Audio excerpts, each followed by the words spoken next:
Yes, I think we are live. Hey guys, what's up? My name is Jeannette, also known as Ms.FitVegan. I'm here with Dr. Sam. Dr. Sam is an amazing man. He is a very important and integral part of the Woodstock Fruit Festival every year. And he's also a certified holistic nutritionist and a certified, I think, Qigong instructor, correct? Yes. And he has done some amazing talks at Woodstock, including Qigong and breath transformational workshops that have been life changing for so many people, including me. Every year, Sam, I always try to make your talks. Yours, like the only one that I have to go to because I don't want to miss them.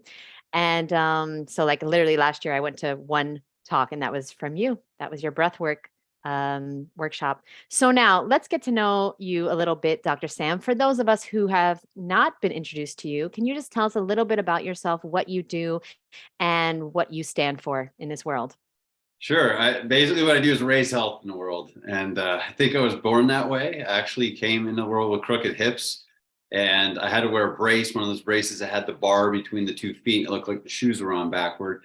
So I was challenged at a very young age. So it's probably a predestined path for me. And I asked my mom, I said, well, how did I crawl? She said, well, you didn't really crawl, you army crawled. So you just kind of pulled your torso behind you.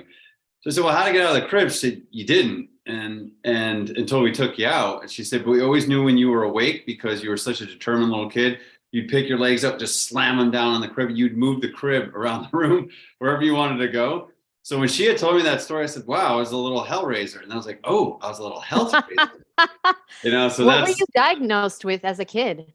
yeah, what it's called hip anteversion. And so technically what that means is the head of the femur, that long leg bone that we have in our upper leg, is twisted forward. So the way to get it in the socket is you have to turn your legs inward. So you're really pigeon-toed. And so it's actually a bony deformity in the head of the neck and head of the femur. And so it's not necessarily going to be a huge issue, but it can be if you don't do something to correct it, because then you're going to have a lot of skeletal deformity. And as a kid, I definitely was pigeon-toed, and sometimes that came in handy. But I've worked really hard to improve upon that. And the cool part about it is I continue to see improvements even later in life. I could tell that even at this point, like, hey, that was a challenge, but I continue to work on myself every day, doing different corrective exercises and structural stuff, and I still see gains. And I think that's so cool because as we know, people subject themselves a lot to premature cognitive conditioning, i.e., you get older, you fall apart, life sucks, you die, which is a terrible way to go through life. I don't believe that at all. And I just, if you're supposed to get smarter as you get older, or wiser, I should say, as you get older, your health should get better, right? Not worse. If you're wiser, why would it get worse? Because true wisdom, means that you really have learned things that you're going to apply. As I love to say, knowledge is knowing and wisdom is doing. And so if you're wiser and you're doing, then really your health shouldn't go downhill.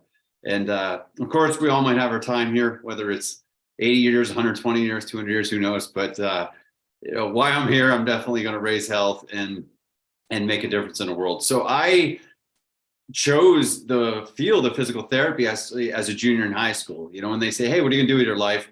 I had some seeds planted because I went through some athletic injuries and I went through rehab. And I was like, well, this is kind of fun. And then my parents were actually health and science majors at Ithaca College. That's where they met. And so when they gave birth to me, again, it was probably a predestined path. I was going to go in that direction and become a physical therapist. And so that's what I ended up doing. And that's what I did. I never looked back. But once I got a PT school, I was challenged with some health challenges at a very young age. I was competing in a bodybuilding competition. And when I got done with it, even though I looked really good on stage, my insides weren't looking so good, which was evident in the weeks to come because I was very challenged with significant prostate issues. I woke up one day and I really had to go to the bathroom, one of those where you're running down the hall because you really gotta go. And I got there and not a drop came out. And yet I felt like it was a fire hose coming. And I was really alarmed, of course. I was like, where is that going right now if none of it's leaving my body? And obviously it's going back up into my kidneys and my bladder. And it was one of those impending doom feelings. Like I almost had a panic attack because I was like, what is going on? So went to see. Did you go to the hospital? No, I didn't go to the hospital that day.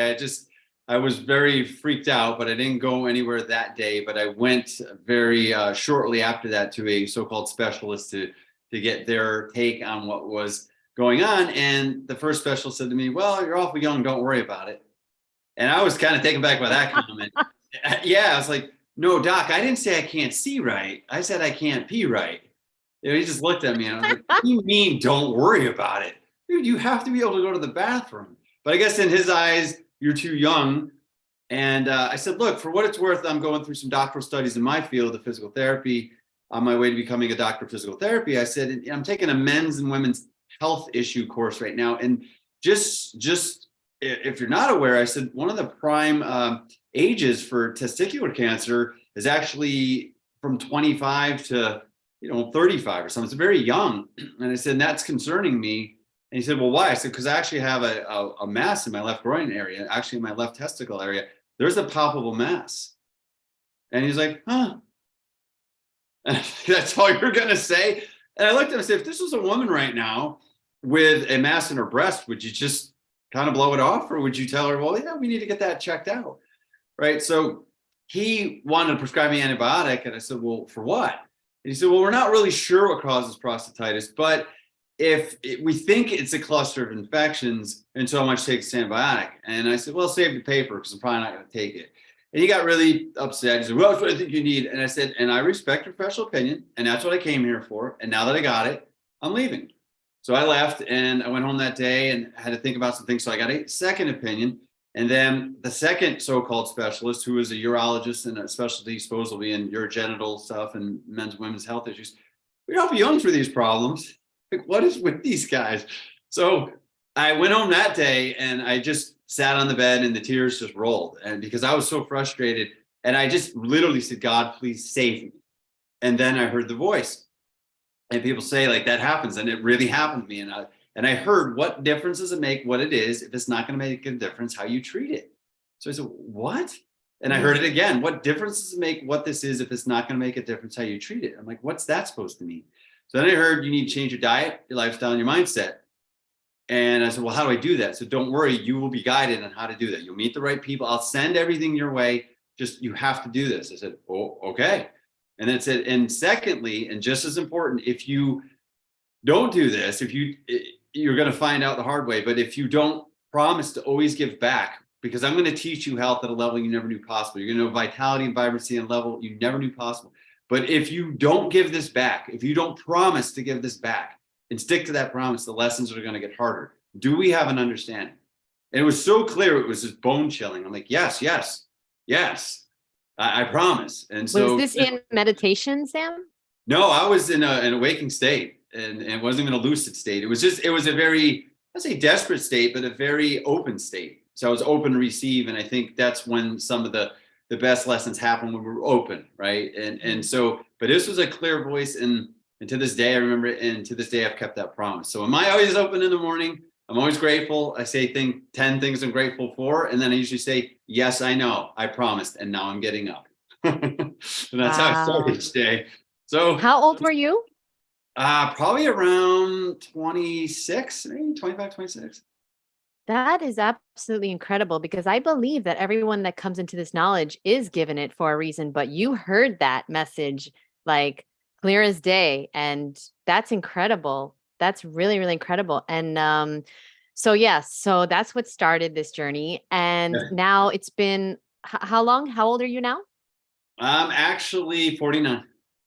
Okay, because you look really young. Yeah, yeah, yeah. So that's incredible that you're 49. Yeah, I was gonna say, "Can you keep a secret?" And you said, "Yeah." I said, "Well, so can I." But but you probably could figure it out. Like somewhere, I'm sure my birthday is out there on the internet. So you'd be like, "Well, Yes. I'll go find out." So, but yeah, it's been a journey for sure, and it continues to be one. Yeah, but you have such a vitality of a younger person. I mean, not that 49 is old at all, but still, you could be in your 30s easily. So now, what do you eat every day? And how long have you been eating this way, this living food lifestyle? Yeah, so I do eat raw and living foods, and been on that path since, really, that was part of this journey with my prostate issues, because basically I had found out about eating healthier. And so then I went vegetarian, and then I went vegan very quickly. And then And that was really serving me really well. And I took my time for a little bit about transitioning. I thought I did it the right way, which is to always honor my body. And I always tell people that always honor your body. Your body knows best. It really does. You just have to learn how to tune in. And I think part of what happens to people is they unfortunately practice tuning out all the time. They get really good at that, whether it's they're distracted by technology or they're just trying to multitask. But if you literally tune in, you get really good at it. It's like any skill. So I would listen to my body, like, okay, well, I'm not gonna have regular pizzas, so let me try this pizza, for example. And it was like the Amy's organic, and it had like no cheese and the shiitake mushrooms and whatever else was on that stuff. I don't remember now, but so long ago. But it was serving me. I felt a lot better, and it was nourishing me on a soul level. So I just kept eating it, basically to the point where it didn't do that anymore. So then I knew it was time to transition. And that's how I would do a lot of things with food. Instead of trying to go through deprivation or really, I'm all in. And that can work, and it depends on your personality. But basically, if I just kept honoring that, I knew I was like, okay, I'm being nourished on all levels. And when this stops working, I'll know, because it won't have the same effect anymore. And it didn't. I'd eat it and be like, I'm just not feeling it. And so like, okay, time to move on. And so I would move to the next level of things. And so I found raw foods fairly quickly after that. And when I got introduced to that, I was like, okay, I'm gonna have to play again with this. And I did that. And fortunately, I had some support in my community. There was actually a raw food support group in my community. I couldn't believe it. And again, divinely guided, right? It's like, raw food support group, are you kidding me? So I went and I met some people, and I was like, wow, this is interesting. I said, look, I'm all new to this, but I'm very open. So, people said, okay, well, we'll teach you some things, and then you're going to have to obviously go through your own path and decide if this is for you or not, and then stay with it. And so I did, that's basically how I got on that path, and I did. And other thing that happened to me that was interesting, I had a brother who was in chiropractic school at the time that was going through this.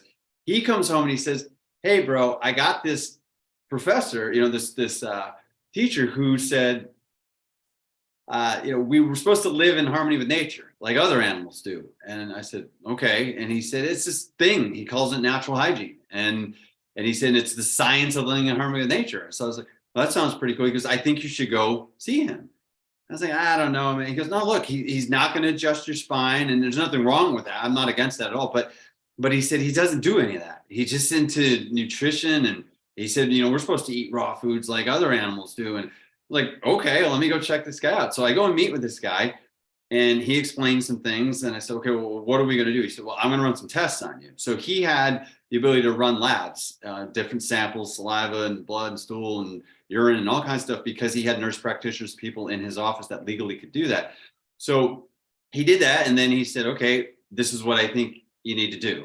And so he put me on some transitional stuff, a product called Ultra Cleanse. He said, don't let the name fool you. It's not really cleansing you. He said, it's kind of giving you a little bit of caloric density, because I want you to actually fast.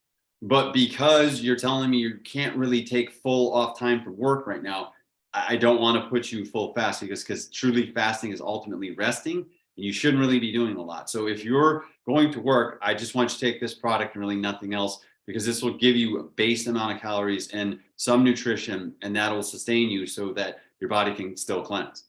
So I did that, and that was my introduction to fasting before I got into, more full-on fasting and water fasting, which I've done for prolonged periods and many times in my life. But there's ins and outs to that. We could talk about that more if you want caveats. And I think it's a good practice, but like anything, it has to be done correctly.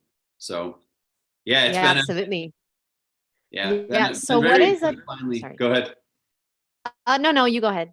I was just saying, so very, again, divinely, like, again, these people, these processes showing up, and because I was willing to listen, and I always would go and say, well, is this the right person to work with? And it was always a definite yes, like, yes, like go work with them, or yes, you need to be in the support group, or yes, you need to come back to the support group, or no, you're done now, you need to like do more on your own. And so it's always that process. So what does a typical day look like for you as far as like breakfast, lunch, and dinner? Since you and I eat so much differently than most of society, what is a typical day in the life? Yeah, so I mean, my day usually starts early, and like this morning I was up by before 5 a.m. even, and I was doing qigong outside under the moon, and then I went for a walk, and it was really interesting because when I was walking this morning, all the birds were like ground level. And I was like, I don't know if they're courting each other. I'm like, well, this is interesting because you don't see birds on the ground much, but they're calling like they're on the ground. Other ones are very low in trees. And I'm like, wow, you know, and I laugh because like you always hear about the birds and the bees. I'm like, well, it is spring now. So I was like, oh, this is wild, right? To just see nature at that level, because by the time most people wake up, you never see that. You see birds, you don't even see them, you hear them if you're lucky. But so anyway, I'm usually up and meditation and doing movement. And then when I come back, I'm doing some self-care stuff and like some alignment things spiritually and physically, emotionally.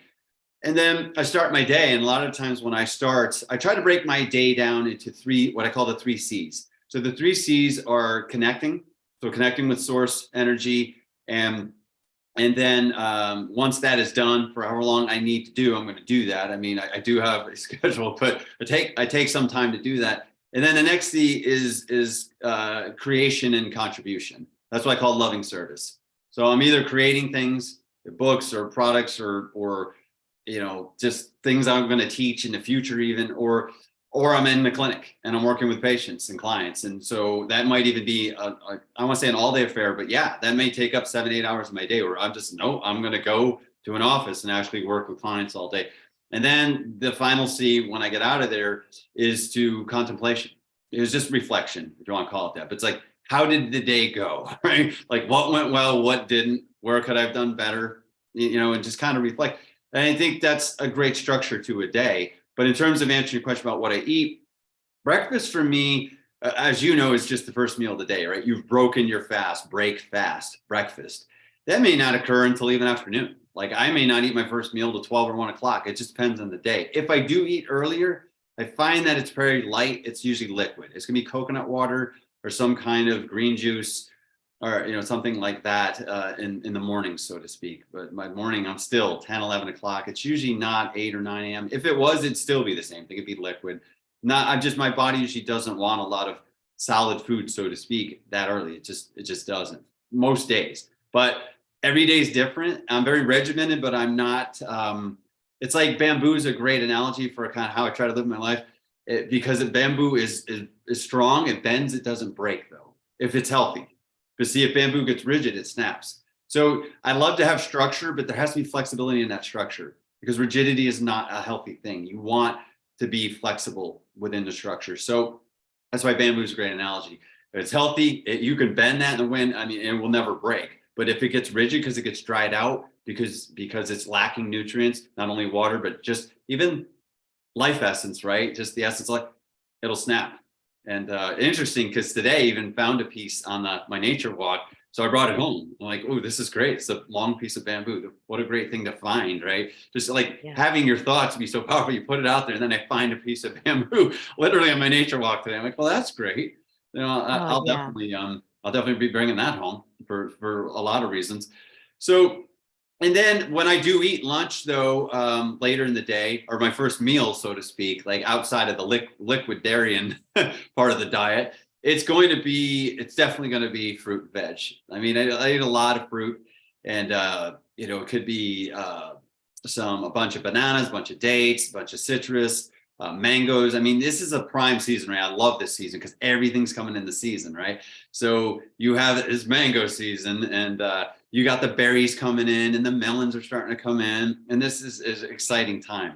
So I may eat, it's funny because people do mono meals and I've never heard this term. So I'm claiming this right now. It's poly meals. Right? I'm more of a poly meal guy. You know, maybe more monogamous in my relationships, but poly when I eat, because I just think that variety is good. And I also think that getting enough nutrients, sometimes I find if you do too much mono, you just get in such a rut with that you start running into deficiencies and insufficiencies. And I don't think that's wise because nature will school you real quick on that's not a good idea long-term. Sure, short-term, you can do that. But by all means, again, listen to your body. If mono meals work for people, I'm not saying don't do that. You asked me what I do. So I do a lot of poly stuff. So for example, and I do what's called sequential eating.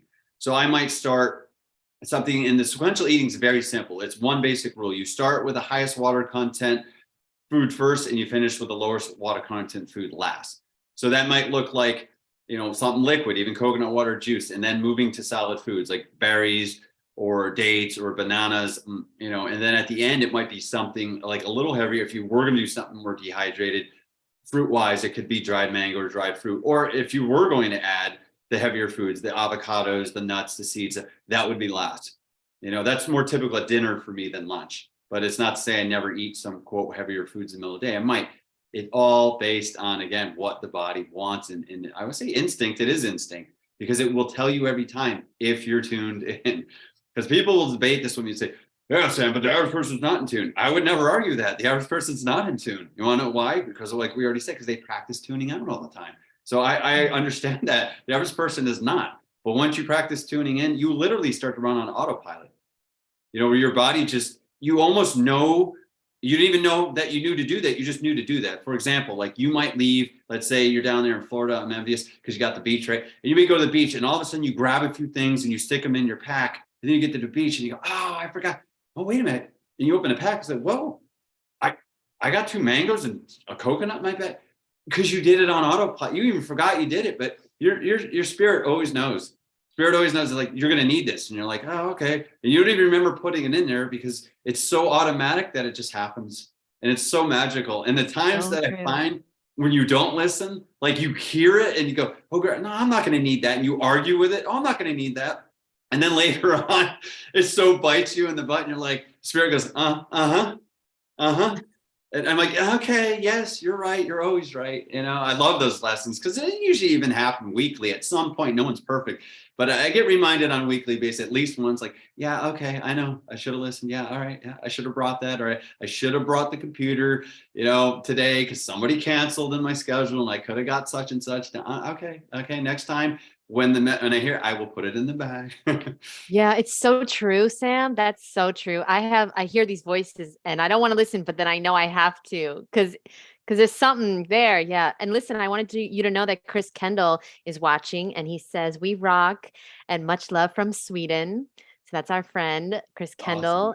Awesome. And love him, of course. And real quick, Tessa, she wants to know what's your favorite fruit, Sam? Well, first of all, where are you in the world? Currently, I'm in Georgia, and that is my home base. So in a month from now, I'll be in Thailand, hanging out there for a while. I'm gonna go hang out with Grant Campbell and the crew on Thailand for about a month. So that should be fun. And yeah, I have house sitters, by the way. So everyone's like, "Hey, you're not home." Yeah, people are watching my house, so I'm not too worried about leaving. And yeah, so that's and I travel some during the year. I might make it back to Costa Rica again this year. It's been a few years just because of worldly events, but I hang out there some during the year too. But yeah, much love to you, Chris, if you're still on, and I love your brother as always. You're my soul brother from another mother, and so high vibe fruity crew for sure. Yeah, Chris is like a brother to me for sure. We have a lot of history together now, and I feel so close to him. He's always kind of I call an anchor for me. And that's the cool part about the community, right? You find your different people that are your anchors, and they just talking to them even one time can just kind of reboot you. So absolutely. But to answer Tessa's question, very ripe fruit is my favorite fruit. And actually it really depends on the season because I tried to do that once. Like you asked me my top 10, I probably could give you some. I mean, like, okay, jackfruit, papaya, mango, durian, mame sapote, just it's like I could probably name 10 dates because there's like 100 varieties of them. But really, it's the season and it's whatever I'm in the mood for. Because I tell you what, like I think certain fruits are underrated. I had a pear the other day that was so good that I was like, if someone could taste this, they'd be like, pears are awesome. But yeah. Since people eat mealy pears, just like apples. They eat mealy apples and mealy pears, and they're waxed and they're just not great. They think that pears and apples aren't great, but they are great. There's hundreds of varieties of apples. But I had a pear the other day. It was just dripping, and it's just it melted in my mouth. And I just reminded me, yeah, lots of fruits are good when they're ripe, right? And I know it's like a little bit out of season, but it's because they were more of a fall thing. But again, we just transitioned into spring, so it depends on where things are coming from too, and what season it is there.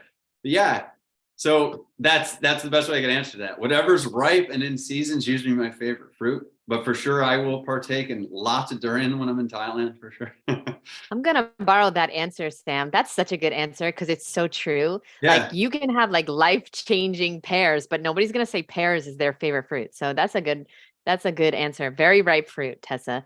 Can you please talk, Sam, about your 8 key factors to health? We touched on this yesterday, but unfortunately, we didn't have good service. So now that we have perfect service, can you talk to everybody about the 8 factors? I think you call it something else, though. Links. Yeah. Give me 1 second and I'll actually grab something that is pictorial. Hang on 1 second. This will help with this point. Yeah, absolutely. While you grab something, I want to let everybody know that I'll leave the link below. You can get a free quick fix, real quick fix free masterclass from Dr. Sam. I'll leave his link below for that.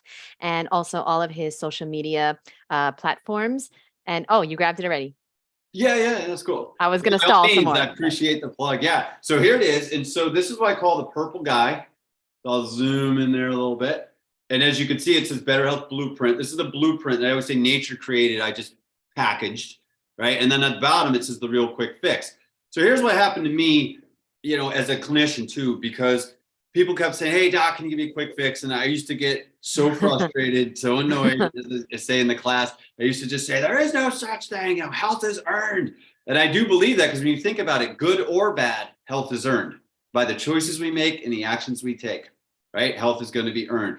So I started to look at and what is the thing that binds like all creatures? Like what are the essential 8 links, what I call in the chain of health? And so because the chain can only be strong as what? Its weakest link. That's an old adage or proverb, right? And so your health's no different. So that's why I call it a chain of health, because people wanted the quick fix. So I wanted to come up with one that wasn't snake oil, that wasn't a bunch of bogus promises or like lotions and potions and concoctions from antiquity or stuff that people are promised. And we've all tried them like, oh, this is going to fix everything, the holy grail, right? And it doesn't. It's a short-term high and a long-term low, because it doesn't work because it's not based on an actual system of health. And here's the other thing I say all the time. Even though we have a healthcare system, we don't have a system to care for our health. Again, even though we have a healthcare system, we don't have a system to care for our health. So that's what I was just bent on designing, and especially as a healthcare provider, because how could we have this disposable great healthcare system rank so low in the world in healthcare, right? It's so there's something wrong there. There's a disconnect. So that's what I wanted to design. I would say, well, nature already designed it, and this isn't. This is one of those things when you know what the links are, you don't need an 8-year science degree to understand these things, yet there is depth to them. So here's the links. And again, I'll try to hold it up here. And it starts with the grapes down there, right? And so you go around the circle. So you go food, air, water, light, rest, activity, hygiene, and love. Again, food, air, water, light, rest, activity, hygiene, and love. And that is what I call the essential 8, not the optional 8, because it's not optional. They're essential. They're essential needs of health and of life. You can try to deprive yourself of these things and you might be alive. You just won't be thriving. The only thing that's optional is following the system, because we have free will. Right? You don't have to do any of it. Like patients are like, well, I'm going to do all that. No, you don't have to do any of it. But if you're going to complain to me then how you feel, there's a great saying: don't complain about the results you didn't get from the work you didn't do. Again, don't complain about the results you didn't get from the work you didn't do. Right? You have to do the work. Like, here's the thing, like vibrant health is our birthright, but it's not a given. There's no freebies, right? So you got to earn it every day with the choices you make and the actions you take. And that's not easy. We live in a world of temptation. We live in a world that's set up to fail. I know at least that's one perspective. I mean, we try to create our own world within the world, right? Like the Jesus life, you're in this world, but not of this world. It's kind of But like the world at large is not set up for health. no, You're right. No, it's set up to fail. It's set up for temptation, and that's the whole struggle, right? That's the whole hero's journey. That's why there's a great saying, right? There's a reason it's called a stairway to heaven and a highway to hell, because climbing those steps isn't easy, is it? It's not easy, and we all know if you're on a hero's journey, it's step by step, and that's why it's so important to have a support system around you. But the highway to hell, right? Great song by AC/DC, and if you don't know that tune, look it up. It is a great rock song. So, but anyway, it's a fast road down, right? Anyone can go down quickly. One choice that just doesn't serve you really, really well, and it's a spiral either way. You're either going to spiral up or down, but that downward spiral seems to be so much faster than that upward spiral every day. I mean, we've all done it, and no one's perfect, so you might do it again and again, and that's how you learn. So yeah, it's a tough road, but it's worth climbing the steps. That's all I can say. I mean, it just gets getting sweeter to me, and it's like the sweetness of life, and maybe that's a metaphor even with fruit. It's like, you want to taste the sweetness of life. You are what you eat. Well, then eat sweetness, and you'll have a sweet life. Absolutely. If you don't, that's a great point, Sam. It is so much easier to go down than to go up, but so much more worth it. Absolutely. Now, John Raw asked us a question. Sam, what are your thoughts on depression and anxiety? So what would you recommend to someone who's suffering from depression and anxiety right now? Yeah, that's big in the world right now. So most things are to simplify a process of dealing with any health challenge. It's like remove the cause of the problem and then establish the conditions of healthy living. I mean, that's kind of a two-step process for any health challenge. And yes, it sounds easy, and no, it's not always that easy, but the steps are easy to understand. It's just as challenging in actually doing them. So with depression, anxiety, interestingly enough, sometimes what that is from a standpoint of emotional is it's anger turned inward. And it's not always that, but it is for a lot of people. So there is sometimes that people really sit and reflect and they go deep. They really find, there's a lot of anger in there. And because they couldn't express it, we're in a very emotionally constipated society as well, right? Like we have this emotional armor, these attitudinal straitjackets, like we're not allowed to express ourselves. And so that stuff gets buried, and yes, it manifests. And if it doesn't come out from anger, which actually is not a bad thing, which I'll express in a minute, but if it gets turned inward, it turns into anxiety and depression real quick. So it's good to actually try to identify what the true emotion is, because if it's anger, you have to deal with it. Now, interestingly enough with that, since we're in the and I'll come back to, again, how to treat it, because this goes along with that. We're in the element of spring, the season of spring, which is the element of wood. This is a little bit of kind of Eastern philosophy and Chinese medicine and Qigong and stuff, but this is fun stuff. So since we're in spring, we're in the element of wood. Wood is associated with the organs of the liver and the gallbladder. Well, the liver is associated with anger and gallbladder bitterness. Well, in wood, when you think about spring, what happens in spring? Things rise up. It's an upward rising energy. I just talked about this in the last newsletter I sent out. It's an upward rising energy, right? And so that is why anger wells up in us, and it comes up, and we need to express it. So as people very often view emotions as always negative. Well, anger is bad. Only if it's chronic and it's repressed. Anger lights a fire under our butt. That's usually when we get something done. I can't take this anymore. I just, when you feel like your life's Groundhog Day, like you look at your to-do list and you go, oh God, that's still there. And it drives you crazy to the point you're like, that's it. Nothing else matters but this one, because you get pissed off. That's a good thing. That's not a bad thing. That's a good thing. If people didn't get angry, we wouldn't have progress in the world. I can tell you right now. And that's part of even beating depression, anxiety sometimes. It's like, if you're so pissed off about not wanting to be there, then the change will probably happen. Sometimes it's just being aware. On YouTube, by the way, I have a 2-video series about dealing with emotions. And because people at Woodstock asked me to do this, or I think it was the Canada Fruit Fest, or maybe at Woodstock. But anyway, they asked me to do it. I said, fine, I'll do it when I get home. So, and those videos are up, and it's Master Your Emotions, part 1 and 2. And 1 is how to do it with pressure points, and I cover which points go with each emotion and organ, and the other one's with breath. And that's vitally important. And so that's a nice tie-in. I can tell you right now that most people that are dealing with emotional stuff like anger, yes, and depression, anxiety, are fully not breathing correctly, or they're not expressing their breath, correctly. Because I've never met a person, and I've met a lot of them in my career, patients and clients, who is either anxious or depressed or angry, who's breathing, quote, fully or correctly, if you want to call it that, ever, because they don't go hand in hand. Because there's an axiom or a saying that I remember a breathing teacher shared with me a long time ago, said, how you breathe is how you live. It's not just a metaphor. It's true. And so he kept saying it over and over. And the more that I embodied that and I lived that each day, it is so true, because if you look at people who are depressed or dealing with anxiety, they're never breathing rhythmically and fully. It's either they're holding their breath, they're breath holders. Because think about what breath holding does. It numbs you. Even as a kid, what do? Because we don't want to feel our feelings. And that's not necessarily negative, by the way. So there's no judgment here. That's a coping strategy. But what happens if we learn to do that as a child, then we bring it into teenage and adult years?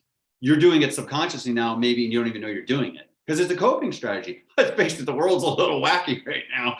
It's an exciting time to be alive, but it's kind of freaky and scary too at the same time. So a lot of people are probably holding their breath, like on a daily basis, and they don't even realize they're doing it.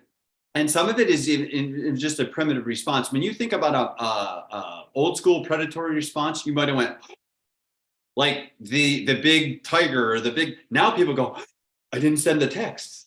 So it's a modern predatory, yeah, right? But it's a modern predatory response. It's the same hardwired, limbically driven brainstem response of let me go into almost a hold state, right? Which is a very interesting thing.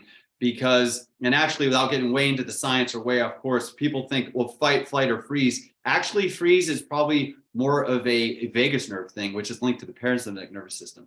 Very interesting. And it's linked to the part of the parasympathetic nervous system that's actually part of the vagus nerve, but it's the part of the vagus nerve that has to do with social engagement. Okay. And so when that part of the vagus nerve, which is a more modern part of the nerve, like the old vagus nerve, we still have it. That actually allows us to freeze. Because think about it, if you were in big trouble, you might just play dead. You freeze, and hopefully whatever is attacking you leaves you alone and goes, just kind of just like you see animals do when a cat catches something and it just pretends it's dead and the cat slaps around and then leaves it alone. Then the thing gets up and runs away. So it's hardwired in us, and it's hardwired in us too. But that's kind of the more primitive dorsal branch of the vagus nerve. The ventral vagus nerve actually has to do with from almost here up, like our heart and our emotions and our face. And when we access that through a lot of things can do it, but especially breath work, that's when you open up and you're more socially engaged. You learn to trust, you learn to associate, you can actually read people easier. So that part of the nerve, and most people that are depressed or anxious, is shut down. That's why you go into social disengagement and you're just shut down. So the good news is breathing can help to fix that overall.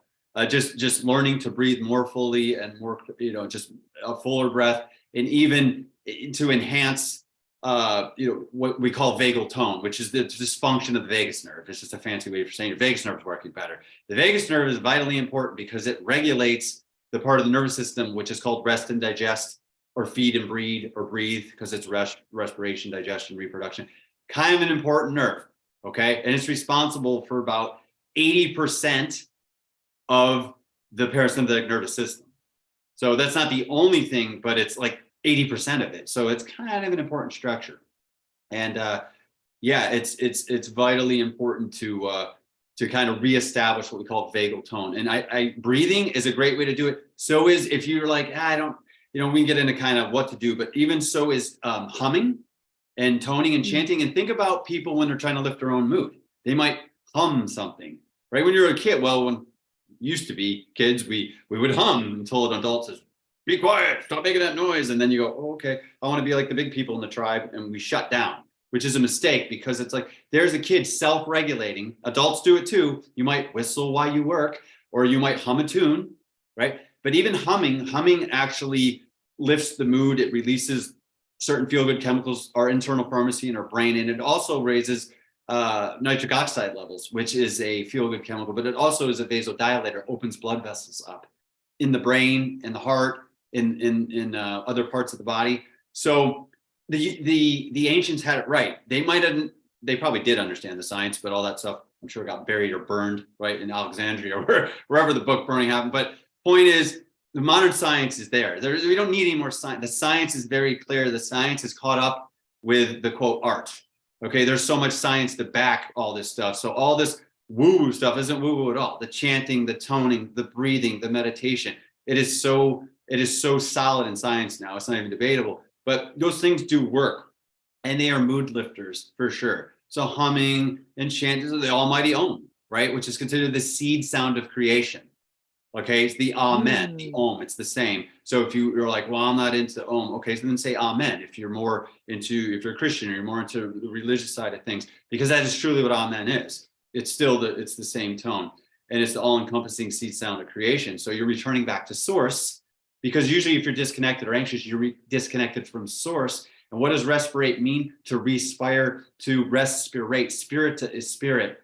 To respirate, to reconnect with spirit over and over and over. Only if you're breathing, though. If you're not respirating, you're disconnected from spirit over and over and over. And then it's easy to get depressed or anxious because you've lost connection to source. That makes sense. But yeah, absolutely. I would tell you right now, breathing is the go-to thing for anxiety and depression. Most people, because it's free, it's always with you. You can always do it, and it's one of the best medicines in the world. That's why I'm such a staple in my arsenal of treatment modalities I use with patients and clients on a daily basis. So yeah, absolutely. Breathing for sure. And how to breathe. Let's talk about that for a minute. Great, Sam. What do I do then? Okay, here's my little saying. Breathe low, slow, and through the nose with lips closed. I'll say it again slowly. Breathe low, slow, through your nose with lips closed. So let's break that down now. Breathe low means down into your lower abdomen area here. Why? Because this is where the parasympathetic nervous system is really dominant. Okay, where the sympathetic nervous system is up here, it is very dominant in your chest. So if you're a chronic chest breather, you're going to be anxious, because what is fight or flight? It's like you're gasping and you're in fear state all the time. Okay, so you want to breathe low, all right, and then breathing slow should be pretty straightforward, but slow versus fast. If you're a fast breather, which a lot of people are, if you look at most people, start people watching without getting caught, of course, but start to watch people's shoulders, you'll see this. Constantly, like the average person breathes like that. It's so common, people think that's normal. And I have an expression, there's a big difference between common and normal. Common is what you see all the time, but it doesn't make it normal. A lot of things are common, it sure as hell ain't normal. But anyway, so the point is, if you're breathing low and you're breathing slow, you have to slow your breath down. Okay, and there's a simple way to do that. Is to just, you're going to breathe very slowly, like you're trying to almost to the point where you can't even sense your breathing out. Now, what they call samurai breathing is interesting. If the samurais used to put a feather under their nose, they would breathe so slow the feather doesn't move. Ooh. That's mastery right there. So you can breathe so slow that the feather doesn't even move in from the air coming out of your nose. So it's a little cool trick to train yourself to breathe better that way. And then through the nose with lips closed, again, literally what it means is your mouth is shut and you're breathing through your nose. Okay, that's how I think is a smart way to breathe. Just everyday breathing. Okay, just an everyday breathing as you're just breathing. You want to breathe like that. We're not talking fancy breathing techniques. That's just an everyday breath, best practices of how you should be breathing. Because if you do that all day, guess what's going to happen at night when you go to sleep? You're more likely to do that all night, especially if you tape your mouth shut, which is called mouth taping. And I'm not kidding. Like, there's an actual technique called mouth taping. You take a piece of tape. It finally went viral on TikTok. So I'm like, now you believe it? Like, someone brought it to me, like, look. I'm like, yeah, I told you that 3 years ago. I'm like, I know, but it's on TikTok now. I'm like, okay, so do you believe it now? So it's funny. Hey, better late than never. 3 years later, they're finally doing it. But so literally, unless that makes you freak out, don't tape your mouth. But I mean, there's a right way to do that. I'm talking a small little piece of tape that you just put, or you make a small little X like this, and it's just enough to keep your lips closed. It's not like you're duct taping your mouth shut. And don't use duct tape or Scotch tape. Use medical grade tape if you're going to do it. I'm just talking a little piece that keeps your mouth shut. Should people do that, Sam, even if they're not dealing with breathing through their mouth or like snoring? They should do that anyway? I would, because like at night, you don't know whether you're breathing through your mouth because you're unconscious, right? Or you're in an altered state of consciousness. So you say, well, I don't do that. Yeah, my sister-in-law said that. My brother goes, oh, okay. So she starts snoring. He pulls his phone out and he records it. He goes, hey, sweetheart. He goes, you don't? And he just showed her the video. Well, I mean, what's she going to say? She's sitting there. So she's like, oh, I guess I do. He's like, I guess you do. So I don't know if she changed it, but at least like he could bring her awareness to it. But yeah, I think it's a good idea until you know for sure. Like if you're dating, you have a partner and they're like, yeah, no, you don't. Like, I never hear you that's fine. But if you don't have any feedback, how would you know? Other than maybe your Oura ring or whatever you might wear. I don't really wear wearables. The wearables inside, as far as I'm concerned, I don't want to wear anything outside of my body. But not say they're bad. I try to get away from technology as much as I can, actually. So it's a matter of, yes, I think most people should be doing it because it retrains proper breathing. And this is something, again, you can leverage sleep. I go through this all the time. You have to do it anyway. So the thing is this, if your mouth is open most of the night when you're sleeping, you are totally wasting the healing response. You could be healing so much better and regenerating your body if your mouth stayed shut. Because here's the simple science. If you are mouth breathing and giving off too much carbon dioxide, you know, the thing they call a waste gas, which isn't a waste gas, by the way. It's a conversation, a whole nother conversation. But CO2 is a huge regulator of how much oxygen you actually have in your body. But if you give off too much CO2, then what happens is your blood vessels constrict, right? And then your heart starts racing. What do we call that? Anxiety. Hopefully the light just went off. Whoever answered that question. Yeah. So those who are chronic mouth breathers usually suffer from anxiety and depression, panic attacks, all kinds of other stuff. So much so that they label almost like hyperventilation syndrome. It's like you're not literally, but it's pretty much doing that because you're breathing too quickly. Okay. The symptoms between hyperventilation syndrome and anxiety are almost identical, to the point where sometimes you can't even distinguish the two, which after the researchers started to look at it and say, hey, you know what? Most people that are anxious actually breathe like that. So that's why when you slow your breathing down and start nose breathing and breathe slower, usually anxiety and panic attacks go away like quickly. You know, you got to work at it, but you'd be surprised how fast the nervous system's like, oh, this is great. New data, new download, new software. I'm liking this, because it doesn't want to be anxious all the time. It's a waste of energy, right? So, yes. But yeah, and so if you're having a panic attack, because sometimes what happens is there's this you get in the breathing camps, you watch people debate this just like they do diet. It's hysterical because like, no, this way, this, and you're like, whoa, guys, easy. There's just the answer to what's the best way to breathe. It's just like, what's the best thing to eat? It depends. It depends what your body needs, right? So if you're having a panic attack and you do the classic smell the flowers, blow out the candles. So if you go,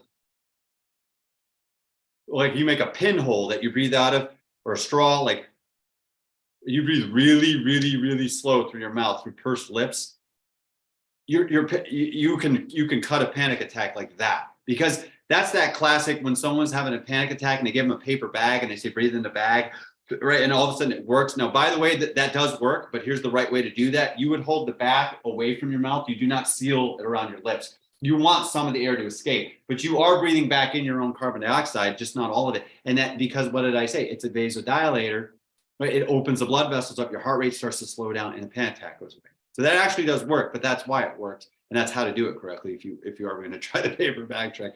But you don't need to necessarily do that. I did this with someone with their hands. I said, just put your hands here for me and breathe in your hands, because they were freaking out. And for some reason, the visuals and they could the mind, you know, the mirror neurons, they could follow what I was doing, and it worked. Because I was like, oh, who's got a paper bag? You know, like, you know, so breath is king for sure. Breath is king. There's no doubt about that. And if you can master your breathing, you'll master your life. There's no doubt about that as well. And there's a lot of breathing techniques out there. So, but I'm just talking about basic breathing, you know, rhythmical in and out through your nose, you know, keeping your breathing low, okay, into your lower, you know, part of your body. And the other key is this: be a horizontal breather. So what I mean by that is when you breathe in, your chest should move out and your abdomen should move out. Everything should move horizontally. You don't want to be a vertical breather. Okay. And I got to work with people on this a lot, like every day. I just worked on probably half my clients today. Like every day, someone's going to hear, every client's going to hear something about breathing every time they come in. Now, how much I have to do just depends. But I had to work very, very rigorously with a few patients today. Like, hey, let's review. And they'll say, is this right? I'm like, yeah, no. I said, it's better than what you were doing, but let's just work on this a little bit more. And because the default's always going to be what you're used to doing. So if you practice this, you're going to default to that. So that's what I see people do a lot when they start to get into their stuff. They start defaulting back to that you know, vertical breath pattern. Be a horizontal breather. Breathe out. See, that's why we shouldn't say, I don't even take a deep breath. It's like, I almost say take a wide breath or a full breath, right? Because deep, people go, yes, they inevitably breathe up into their chest, right? Probably because it was mirrored to them too, right? That's hardwired for a lot of reasons. Again, conversation for another day. But yeah, you want to get away from being a vertical breather for the most part, unless you're trying to stimulate sympathetic, which most people don't need help there because you got enough things, setting you off during the day. If you needed to do it, sure. Because even intuitively, if I said, okay, we're gonna, like in Costa Rica once said, okay, it's not mandatory you guys jump off the cliff into the waterfall, but if you want to do it, here's what I recommend you do in terms of where you jump and how you jump. But I watched a few people, and even intuitively, they went like this, like, right? Intuitively, they were breathing because they knew their sympathetic system needed to be on. That's kind of an important moment. Like, hey, I'm about to jump 20 feet off a cliff in the water. You might want to have the system activated, right? Because it's going to protect you. But even intuitively, you almost know how to do it, right? And think about it this way: just like intuitively, if you want to relax, what do people do? Yes. And what is that? It's a sigh, toning, and it's also a prolonged exhale. That's all a sigh is. That's all toning is. When you prolong the exhale, it raises the relaxation response. So to make things simple, the inhale is almost the gas pedal and the exhale is the brake pedal. So if you were to breathe in quickly and then breathe out, that's going to relax you, right? And that's why if you do differently, like let's say breath of fire, someone's like, right, and it's that pumping. It's a quick breath. That's gonna stimulate you. That's the point of that. That's not a relaxing exercise. It's not meant to be. That's why it's called breath of fire. It's not called breath of relaxation. It's a fire breath. So yeah. Yes, I'm so happy you brought this up because I actually saw you a few years ago and you helped me understand that I was a breath holder. I never knew that. And ever since then, I've been very aware of it because I just didn't know what I was doing, And yeah, I was holding my breath and I still catch myself all the time for no reason, just holding my breath for no reason at all, even during this interview. And then, once you start talking about breath, it's so interesting. I bet you everybody listening has started breathing wider. I bet you it's amazing. And I once heard you say, Sam, am I right that you said conspiracy is breathing together in Latin? Yeah, I said that even at the festival last summer. And so the word, when you think about inspirations, to inspire is to take spirit in, right? And when we expire, we're letting spirit go, and we fully expire, we pass on, we transcend from the physical plane. To conspire actually means to breathe together. So the true conspiracy really truly is to learn to breathe together, because when you do that, like we did at Woodstock and I've done locally here in Atlanta with groups and even individuals, even breathing with one individual is so powerful. It creates what's called coherence and even group coherency. And it has been proven that what happens when you breathe together with people, it raises trust. It raises the feelings of bonding, because it actually releases oxytocin, which is the bonding hormone or chemical, right? That a mother and child have with one another when they breastfeed, or they even are just nourished, like the mother's holding the child against their breast or their chest. So it's fascinating to breathe together, right? And you think about the last 3 years, like what it's done. Like, hey, let's get people to where they're even scared to breathe. It's like, wow. Around each other. Yeah. Wearing right. masks. Even to be around each other. So yes, to breathe together is the ultimate true conspiracy. And so if we would sit in groups and learn to do that, whether it's online or even in person, it's mind-blowing. Even online, you say, well, how powerful can it be online? Look, I've been in groups online. I even just did a small thing with a friend of mine who's going through some breathwork training right now. And she led a small group of us. It was powerful. It's like I was the only guy in the group. So I had all this divine female energy around me. I'm like, this is so awesome. Like I loved it, right? But I've been in groups with people, they're on the other side of the world. And I remember people were saying what they saw, and it was crazy because I'm like, wow, I saw that. This person's like in China or Thailand. I saw the same thing they saw. I'm sitting here in Georgia. You tell me we're not connected and the breath doesn't connect us. Like, hello. Right? Because we were all breathing together. So we're at the same frequency, same bandwidth. So our reality is the same, is it not? Because that's all really reality is when you think about it. It's a bandwidth. You can just tune into different realities. We are so powerful. And when we come together, it's even, it's so amplified. I agree. And I've been on Zooms and I run Zooms where like people's lives have changed during, breath work and meditation on Zoom. Okay. My last question, Sam. is that I have so many questions for you. So let's do another Zoom. Let's do another Okay. one. Sure. But my last question today is, well, what advice would you give yourself early on in your journey? Because you've learned so much over these past like 25 years plus of being on this journey. What is some advice that you wish you knew sooner? Besides the breath, because obviously that is like life changing and people need to know about it. But what else? Yeah, yeah, that's a loaded question. Hmm. I think a lot of I downloads know. like, oh, there's this, there's this, and there's this, and so I think the thing about it is in the beginning too. This will kind of go along with what you just said. In the beginning, is to actually have a beginner's mindset, right? Which is to always have a empty cup, as they say, because if your cup is full and you pour more into it, it just pours over. You think, well, that's a good thing. Well, no, it's not, because you're not open to new learning. Right. And so at that point, see, I was kind of forced into the new learning with the hero's journey path. Like you better be open to it, because basically God had to get my attention to the point where, well, I'm gonna make you open to new learning, because if you don't get it now, you're not gonna get it, son. So I think that in the beginning too, I would tell anybody, just always come with an empty cup, because if you're open, then you're going to be coachable, right? You have to be coachable to change. And here's the part that's funny, because even now when I coach people, say, oh yeah, I know all that, I know that. Oh really? Do you? Well, then why are you having health challenges? Because like I said, knowledge is knowing, and wisdom is I doing. So wrote it down. Yeah. yeah, if you know it, how come you're still on health challenges? So maybe we just need to improve your wisdom. Like you need to do more, right? And that's really where the learning is. That's where the education is. It's in the doing. You really only need to know about 20% of the information. The doing is the 80%. You could call that the 80-20 rule even. And so yeah, do, because that's how you're really going to learn. And here's the thing too. Once you gain the wisdom and you're doing stuff that is working, do not overhaul your program unless it just stops working altogether. So I call this the art of tweakology. You can tweak your program. I'm always tweaking things. But if I hear someone speak, I'm like, well, that's interesting, or wow, that's profound. I don't overhaul my whole program because I heard some guru speak on the topic that they're really good at. Don't get me wrong. But that's not going to change everything I'm doing.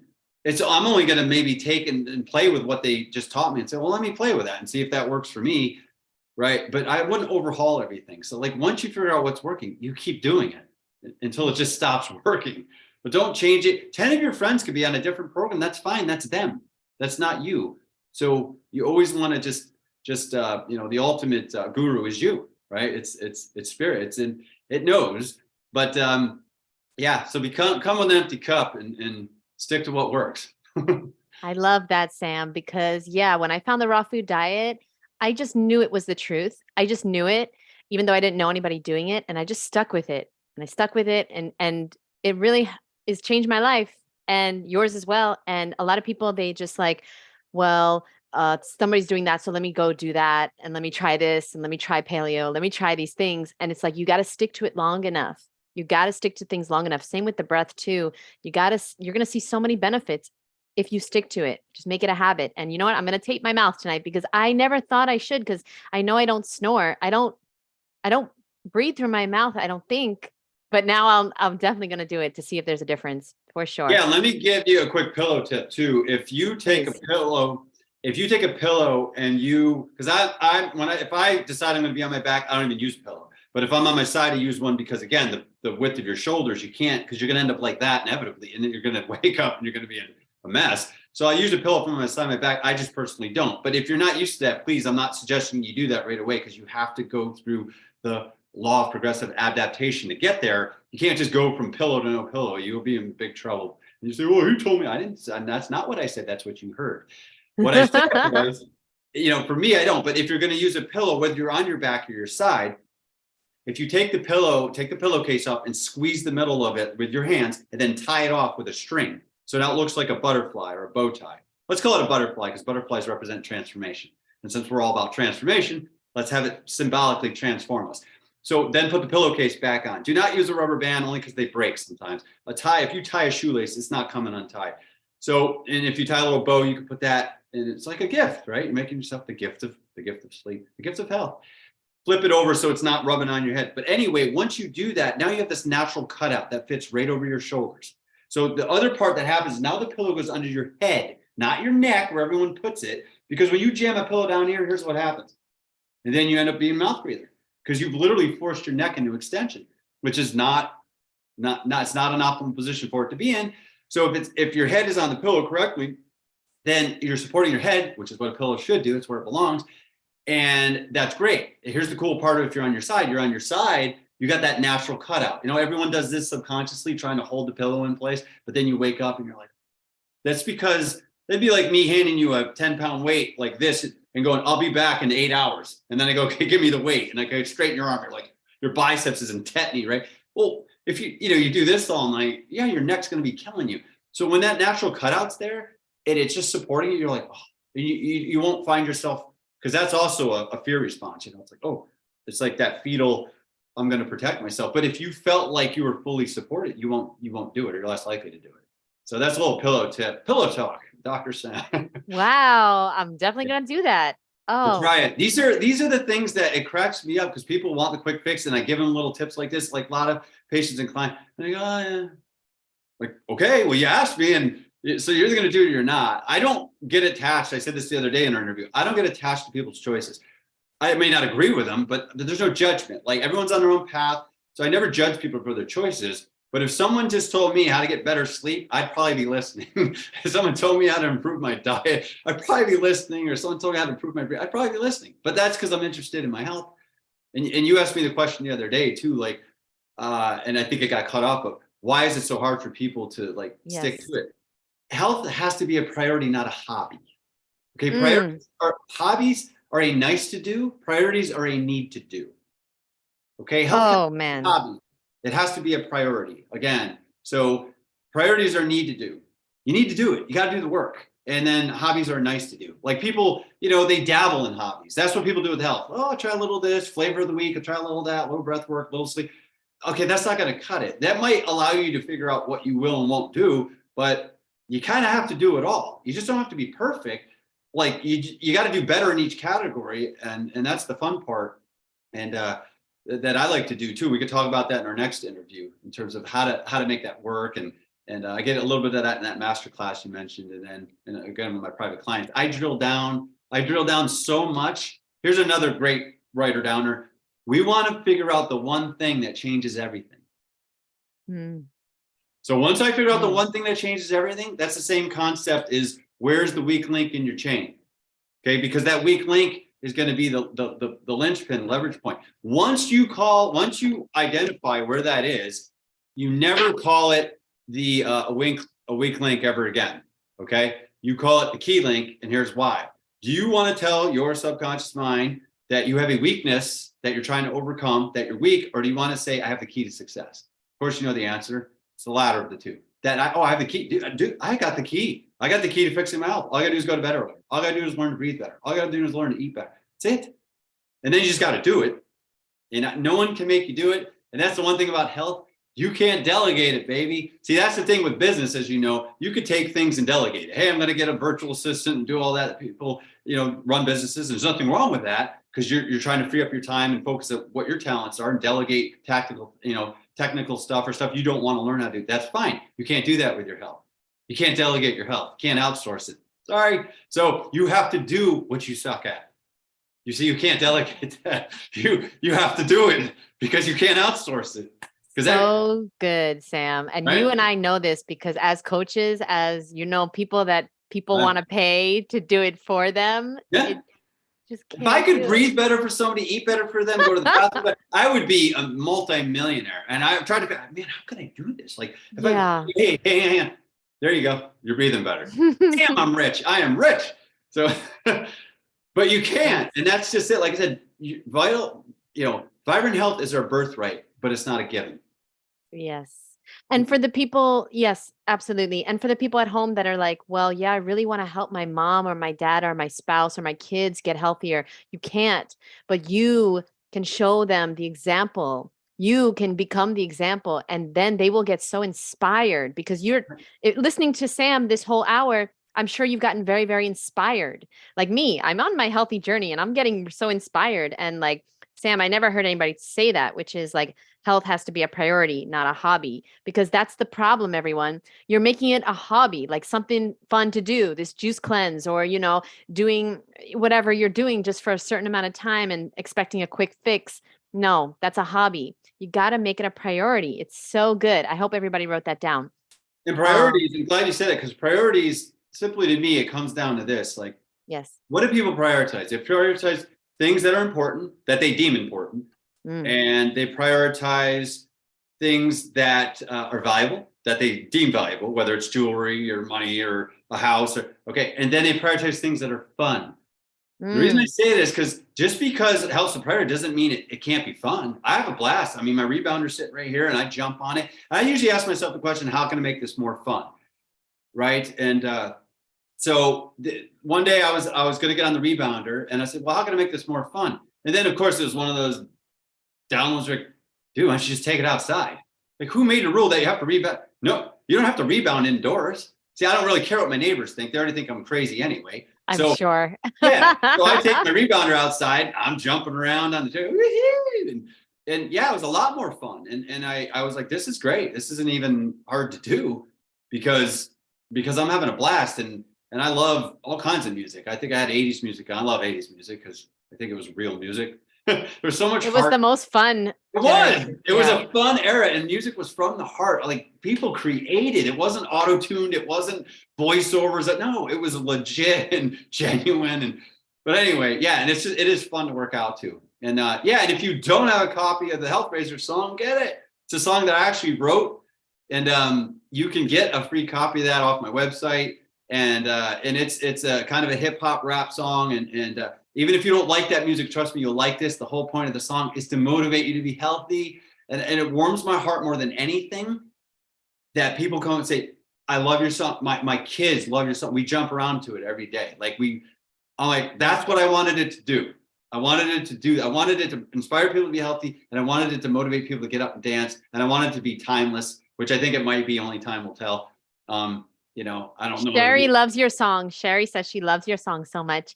And I'll leave the link below. I'll leave all the links below. And she says it's on her cardio playlist. So there you go. Thank you very much. I appreciate that. Yeah, and that's one of those, that was a divine download, as the lyrics say. Like, if you listen to the lyrics of the song, you'll know my life path. Because that's pretty much, I sing my life path into the music. But that was one of those, I asked Spirit one day, I said, well, how do I reach more people without being too preachy, And he said, write a song. Like, well, how am I going to do that? And all I heard was, you'll see. I'm like, okay. So I let it go because nothing came other than you'll see. I'm like, okay, I guess I'll see. So I just let it go. I came out of meditation, and I don't remember how many days or weeks it was later. I'm driving in the car.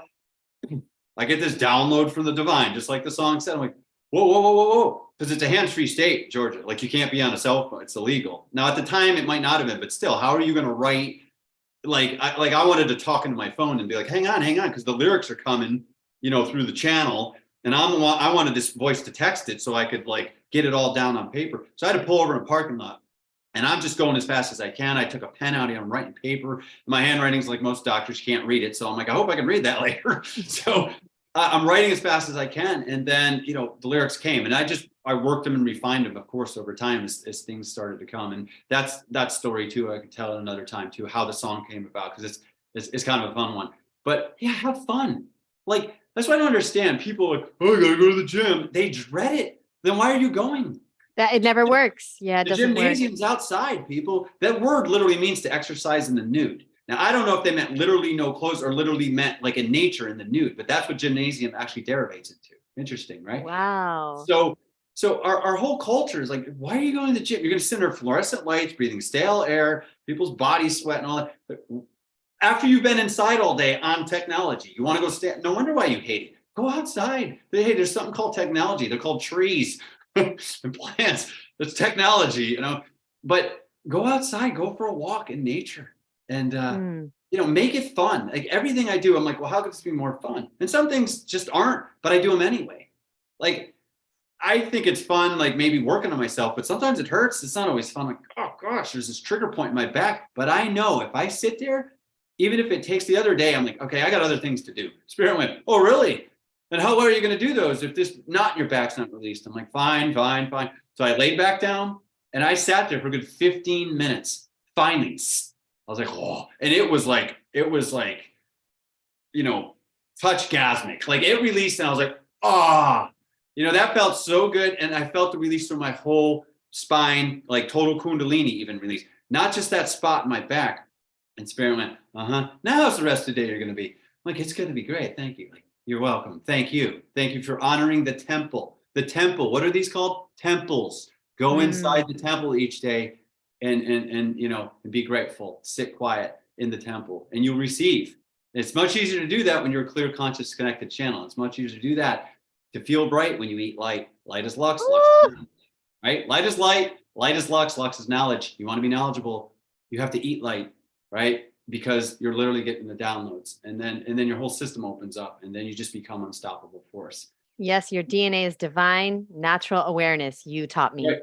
The divine natural awareness and your divine natural awakening. That's right. And your true DNA. And the DNA, believe it or not, it's interesting. It's an antenna.